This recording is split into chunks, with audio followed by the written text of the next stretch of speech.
Arun, candles കത്തിച്ചായിരുന്നു. അപ്പൊ മേലുള്ള റൂമില് പെട്ടെന്ന് എന്റെ ഷാഡോ മറഞ്ഞു പോയി. ഷാഡോ എങ്ങനെ ഇല്ലാതാവാ?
ക്യാൻഡിൽ വരെ അണഞ്ഞു പോയല്ലോ.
Good morning baby. ശ്രുതി വീട്ടിലേക്ക് പോയി.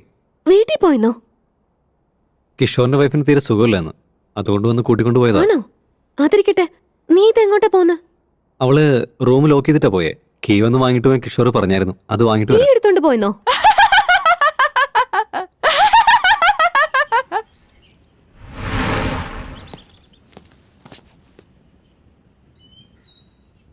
ഇവിടെ ആരും ഇല്ലല്ലോ. ഇവിടുത്തെ കുട്ടികളായിരിക്കുന്നേ.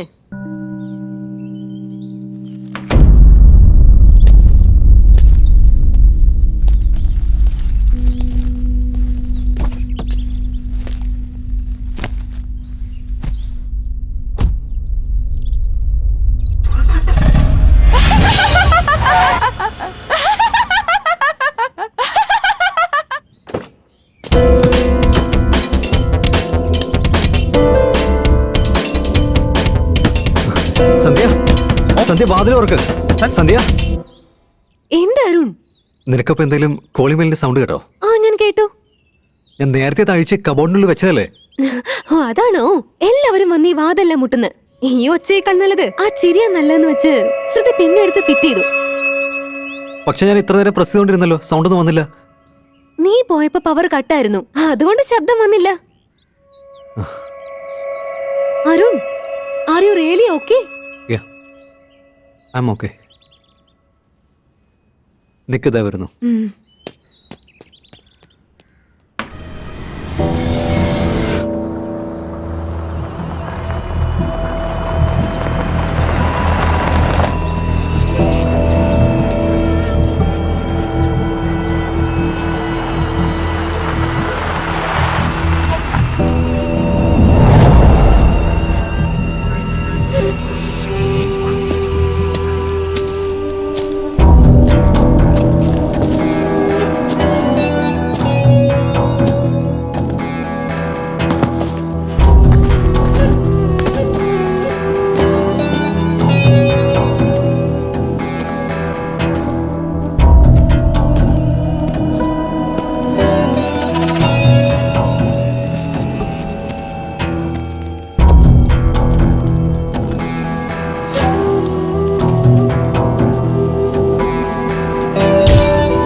ദീപക്, ദീപക്.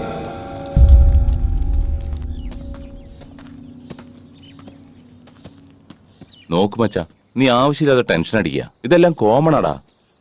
ഇതിലെന്താടാ കോമൺ? ഞാൻ 10 തവണ കത്തിക്കാൻ നോക്കിയിട്ട് കത്താത്ത ക്യാൻഡിൽ എങ്ങനെയാടാ തനിയെ കത്തിയത്? ശരി, നിനക്ക് മനസ്സിലാവുന്ന രീതിയിൽ പറയാം. ഒരുപാട് പ്രാവശ്യം നീ കണ്ടിട്ടുണ്ടാവും മജീഷ്യന്മാര് ഫയർ എങ്ങനെ ചെയ്യുന്നതെന്ന്. അതെങ്ങനെ ചെയ്യുന്നതെന്ന് അറിയോ? എവിടെ തീ കത്തിക്കണമെന്ന് വിചാരിക്കുന്നോ അവിടെ അമോണിയ സ്പ്രേ ചെയ്ത് വെക്കാറാണ് പതിവ്. അത് കഴിഞ്ഞ് കൈ കൊണ്ട് ജിങ്ക് സ്പ്രേ ചെയ്ത് വെക്കും. അമോണിയയും ജിങ്കും റിയാക്ട് ആവുന്നത് കൊണ്ട് തീ വരും. അങ്ങനെയാടാ നിന്റെ വീട്ടിലും സംഭവിക്കുന്നത്. അതെടാ, ഡെയിലി എന്റെ വീട്ടിൽ മാജിക് ഷോകളാണ് നടന്നുകൊണ്ടിരിക്കുന്നത്. ഞാൻ അങ്ങനെ പറഞ്ഞല്ലടാ. ആ ഏരിയയിൽ മൊത്തം കെമിക്കൽ ഫാക്ടറികളാ. കാറ്റുമൂലം വരുന്ന കെമിക്കൽ കൊണ്ട് അങ്ങനെ സംഭവിക്കാം. എങ്ങനെയാടാ? അതും വീട്ടിലെങ്ങനെ? എന്താടാ നടക്കാത്ത? നമ്മുടെ ചെറുപ്പത്തിൽ പറഞ്ഞെന്നുള്ള പിശാചുകളെ കഥയില്ലേ, അത് ഇതുപോലെ കെമിക്കൽ റിയാക്ഷൻസ് കൊണ്ടാ. ശരി, നീ കാര്യം പറ. നിന്റെ വീട്ടിൽ തീ ഉണ്ടായപ്പോ വിൻഡോസ് ഓപ്പൺ ആയിരുന്നോ ക്ലോസ് ആയിരുന്നോ? തുറന്നു തന്നെയാണ് ഇരുന്നത്. കാറ്റ് വരുന്ന എല്ലാ സ്ഥലത്തും ഇതുപോലെ തീ വരാനുള്ള സാധ്യത വളരെ കൂടുതലാണ്. അങ്ങനെയെങ്കിൽ എന്റെ വീട്ടില് പ്രേതമില്ലെന്നാണ് പറയുന്നത്. ഡാരുണേ, നീ ഈ 3 എക്യുപ്മെന്റ് ഉപയോഗിച്ച് നിന്റെ വീട്ടിലെ ആ ഡാർക്ക് എനർജി, അതായത് വല്ല പ്രേതോ പിശാചോ വീട്ടിലുണ്ടോ എന്ന് ഈസി ആയിട്ട് കണ്ടുപിടിക്കാം. ഇത് പോളറൈസ്ഡ് ക്യാമറ. ഇത് ഞങ്ങളുടെ ഓർഗനൈസേഷനിൽ ഡെവലപ്പ് ചെയ്ത, മനുഷ്യന്മാർക്ക് കാണാൻ പറ്റാത്തത് പോലും ഈ ക്യാമറയിലൂടെ ക്യാപ്ചർ ചെയ്ത് കാണാൻ പറ്റും. പിന്നെ ഇത് വോയിസ് റെക്കോർഡർ.